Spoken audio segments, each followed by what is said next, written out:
Steel Association. Thank you, Mr. Dilip Oman, for laying out the lay of the land. Mr. I see Mr. Muthuraman on the call. I see Mr. Jayant Acharya, Mr. T.V. Narendran, Mr. Nagendra Nath Sinha, Mr. Bimendra Jha, Mr. Rajat Gupta from McKinsey. Narendran is there on the stage also, to the best of my reading there. Mr. Alok Sahai, all the distinguished participants of the India Steel Conclave, friends. At the outset, my apologies that despite my best desire to be in Delhi today, I'm unable to join you personally and request you to kindly excuse me for that. But I'm indeed delighted to get this opportunity to engage with you as you celebrate the 4th edition of the ISA Steel Conclave. Your theme is very appropriate: steel shaping the sustainable future. And undoubtedly, steel has multifarious uses. And as you are developing the industry in a more sustainable way, you will also be adding to newer and newer uses of steel, where we will replace the traditional polluting industries with steel.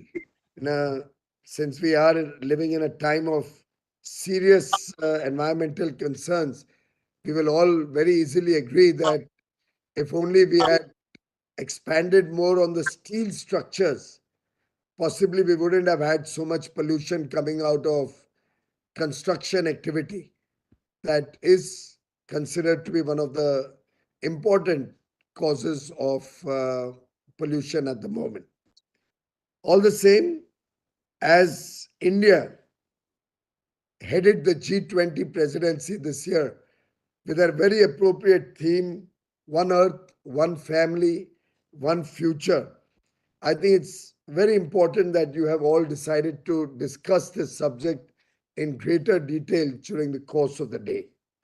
In fact, I don't think any of us can imagine even a single day without the impact of steel in our lives, in our everyday lives.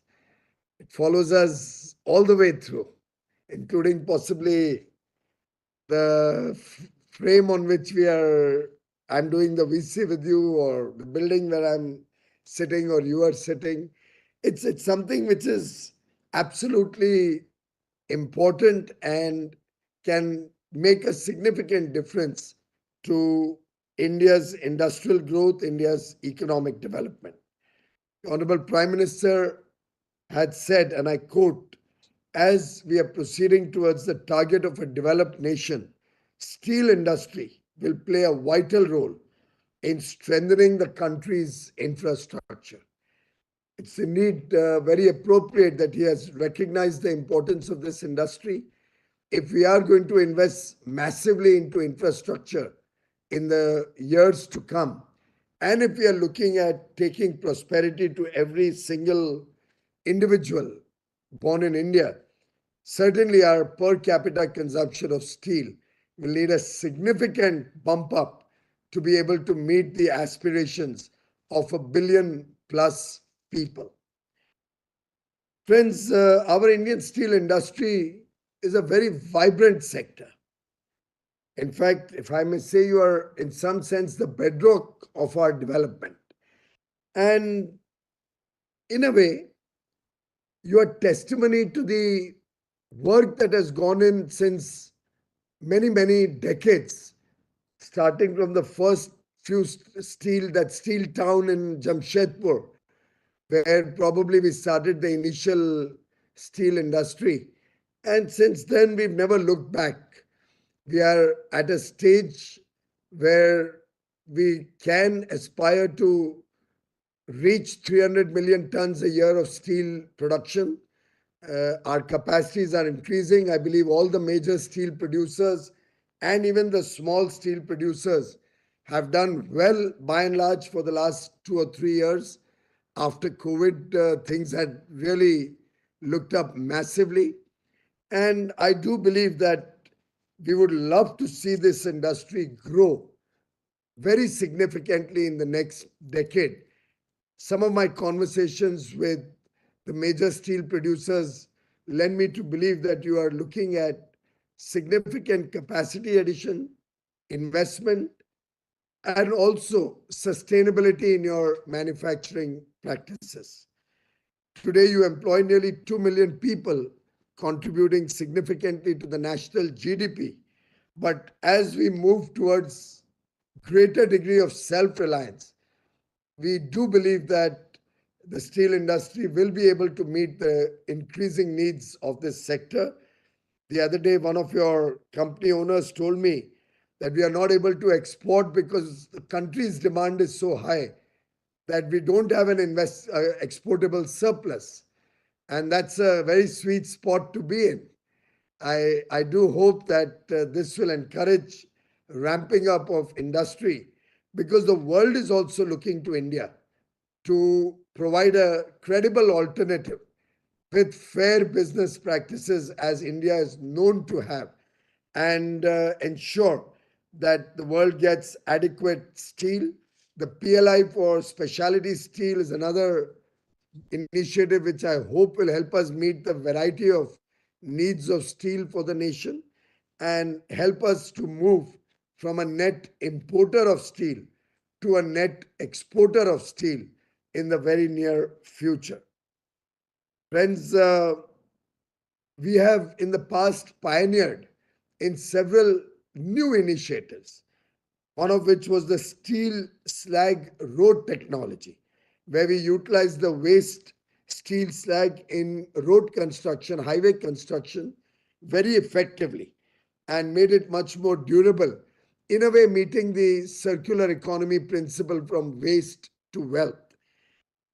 I, in fact, come from a family which was very much involved in the steel industry for years and years and have seen all these slags, all these ingots, all the billets, all the concast machines, induction furnaces, electric arc furnaces, blast furnaces, and in fact, probably gone and seen the machine building of electric arc furnaces. Yes, I have. I have seen electric arc furnaces being built in Mukund's. Was it the Kurla plant or the Conclave plant? I'm failing to remember right now. Been to Mandi Gobindgarh probably a million times. Engaged with the brokers there, engaged with the scrap dealers, the small induction units. So for me, this industry is like a homecoming of sorts. And in that sense, I have the courage of conviction to say that while today we are the second largest producer of steel, recently having overtaken Japan, the National Steel Policy 2017, coupled with your own ability to invest built over the last few years, sufficient reserves of iron ore, huge demand that is growing in India and internationally, we can really aspire to reach the 300 million ton target on a fast track basis, at best by 2030, if not earlier. We are currently, I'm told, already above 150 or 160 tons, million tons. Friends, looking at our per capita consumption at about 77 kilos per person, probably around thereabouts. Even we are, from the world average, we are one third. But world average is not what I look at. The averages can be very, very misleading. I would look at what the developed countries are using, the kind of consumption that we see in our northern neighbor, who's developed their economy very rapidly. When we look at that as a benchmark, I think we can be much more aspirational as we move forward. I know coking coal is a big constraint. I do hope some of you are planning alternative technologies or looking at how we can push the coking coal prices down, because that's one area which will be a matter of concern, as Mr.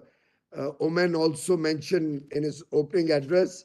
I do believe that we must all collectively look at R&D or smarter ideas to handle the coking coal situation. That will naturally also lead us to much more sustainable production practices going forward. In fact, the world is looking up to us with great hope, and we are committed collectively in the government to provide every single support that you may require to take this industry to greater heights. Uh, I do believe that steel scrap recycling is another area where I would like all of you to get into a little more detail. We had promoted the automobile scrapping policy. We would like to get some feedback from all of you, since many of you are in also the auto industry. Narendran can help us with that. I do wish to understand how we can make the steel scrapping policy a success, get the polluting vehicles off the road, generate more demand for automobiles, smarter, more energy efficient electric vehicles possibly, and which will also give a straight impact to the steel and other engineering sector. So we'll have to seriously look at the steel recycling as another mechanism to cut down on pollution on the one hand, crude oil imports on the other hand, and the import of coking coal. So it's a project with multi-dimensional benefits for the nation, and I do hope you will take this seriously. Friends, we are also very delighted that the steel industry has taken up the Brand India project very seriously. I compliment my colleague Minister Jyotiraditya Scindia for taking up this initiative.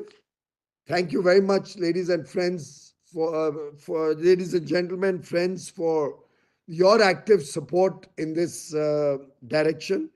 And I do believe that we are soon going to come up with a Make in India brand building policy, Make in India policy at the national level to promote the India brand, the Bharat story. And I do look forward to the steel industry being the first of the block, as you have already demonstrated with your wonderful work. Uh, Also, I must compliment you for the high quality standards that you maintain. The steel products are coming more and more under quality control orders. I would desire your collective commitment and effort to expand the usage of quality control orders so that Indian quality steel becomes a benchmark for high quality steel, and we do not have the dumping of low cost substandard material in India. This is also largely to ensure that customers, consumers are not taken for granted and they get a good deal when they are buying steel in India. I do believe one of the areas Mr. Oman mentioned was about CBAM. I assure you we are extremely concerned about it. We have taken it up with the European Union. We are taking it up at the WTO very, very seriously. We shall be trying to work and fighting to get a fair deal for Indian producers and exporters. And nobody is complacent about CBAM. We are also conscious that they have to allow the common but differentiated responsibilities or provide the funding and technology support that was committed at Paris before the Paris Agreement took shape, which has yet to happen. We find the developed countries wanting in this direction, and we shall be taking up this issue. Having said that, I had said on an earlier occasion, somewhat misrepresented also by the press, that we are not scared of anything that the other countries might throw at us. We will always find innovative solutions, but I can assure you that India will not be accepting unfair taxes or unfair levies being put on Indian steel industry or Indian aluminium or any other industry. I think that collectively the world will have to take a view on this, and we shall be focusing our energies to get other countries on board to address this very serious concern that CBAM has generated. Let us not be scared of it, but let us take it up with our head held high and find solutions which will be to our advantage, to India's advantage going forward. We are also working to get better free trade agreement access for the steel industry in other parts of the world, particularly the developed countries. I do hope that going forward, that will also open up new avenues for you. We have either got very high value added norms or melt and pour. We are looking at both the options to make sure that the steel industry gets protected from any dumping of from the developed world of materials which have very low value addition or which are not actually produced in that country. So I have had discussion with your steel industry players. I'm told that either we get melt and pour, which we've done in some of our recent agreements for the first time ever, or we get a very high value add to make sure that nobody can misuse the free trade agreement access that India will open up, simultaneously getting access into other countries for our steel and our engineering products. Friends, at last year's conclave, many of the large steel players had given an assurance that they will be supporting the MSME sector in India for their manufacturing work. I have not taken any recent feedback, so I believe it must be moving smoothly. Since nobody seems to be complaining, that's good news. But I do hope you will continue to remain conscious of our responsibilities to the MSME sector. I would also like you to let me know if anybody is importing or using imported steel when that steel is available in India at competitive prices, but continues to import steel irrationally. And please do let me know, let my ministry know, so that steel and we can work together to ensure that irrational imports do not sully the Indian manufacturing demand or Indian manufacturers' ability to grow. In conclusion, I do believe it will be a collaborative approach between industry, government, and the consumers. And if we all work collectively, I think no target will be impossible to meet. We should aim high. We should be looking at the highest consumption on a per capita basis that any country in the world has. And that should be our benchmark. I would urge you to move away from global averages, look at the highest that any country which has shown significant development in the last 20, 30 years has achieved. And we should look at ways and means and aspire to go there. I would also look at the steel as a major source for our construction industry, given that India is going to add at least twice the number of buildings we already have in the country in the next 15 or 20 years. The construction is increasing at a scorching pace. You have all contributed to Yashobhumi and Bharat Mandapam. I thank you for the good steel that you have provided us, which has helped us create two iconic exhibition centers. We are shortly going to have more and more world-class international scale exhibitions there.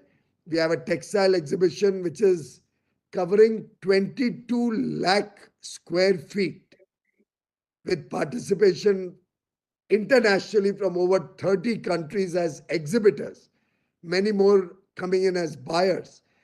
And it'll be the world's largest textile exhibition. Similarly, I think automobiles is planning to expand the current Auto Mechanica sometime in the first week of February. They are looking at expanding it for an end-to-end, like we're doing in textiles, right from raw materials until the export market. I hope the steel industry will also showcase your strengths and the best, put your best foot forward and participate actively in this exhibition, because I've realized that buyers like to come to one stop and look at what are the options available, and buyers love to see an end-to-end display of the country's strength. I hope steel will participate in that in a big way. Any investments being made towards net zero, towards more sustainable steel practices, your investments in emerging technologies for producing green or low carbon steel will be something we will all look forward to engaging with you. Anything government can do towards easing your journey towards that, we are open to ideas. We welcome your suggestions and your inputs to help us make better policy. I'm sure many of you would be looking at green hydrogen and green ammonia as a solution to your decarbonization challenge, possibly also looking at carbon capture and reuse as another way to reduce your dependence on imported coking coal. I don't know what role artificial intelligence can play in help you model your industry's growth better and faster, but I'm sure you're looking at every possible modern technology so that the Indian steel industry is second to none. You have very high operating efficiency. Many of you are world class in terms of the most competitive or efficient cost parameters in your costing processes. Therefore, I have no doubt steel industry will be the pillar cast in high quality steel of India's growth story. Thank you very much. Towards a Vikasit Bharat, a developed nation in 2047, my best wishes to all of you. Thank you. Thank you very much, Honorable Minister, for that visionary inaugural address. We seek 2 minutes of your time, sir. We seek your benign presence now to virtually confer the Lifetime Achievement Award as part of the ISA Steel Awards 2023 to Mr. Bala Subramanian Muthuraman. And ladies and gentlemen, it is with great pleasure